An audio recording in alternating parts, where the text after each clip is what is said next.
राधे राधे दोस्तों। बहुत खूबसूरत एगो शंकर जी के गीत बाटे जो कि हमनी के पारंपरिक विवाह में गावे वाला गीत होखेला। तो रउआ सुनी, अच्छा लगी तो जरूर कमेंट करके बताई।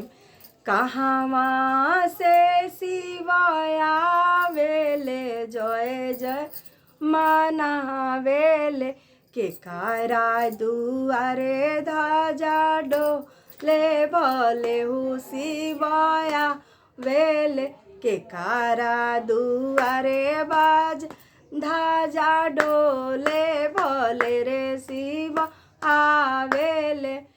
बरहपुर से शिव आवेले जय जय मनावेले।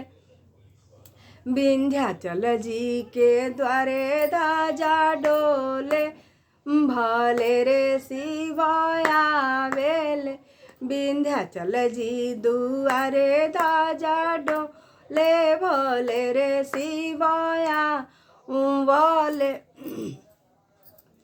घर में से निकलेली नैना रानी हाथ मेरे छल ले ले। घर में से निकलेली नैना रानी हाथ मेरे गा छल ले ले। आगाना में दिहली डसाई भले रे शिव बैठसु। आगाना में दिहली डसाई भले हु शिव बैठस।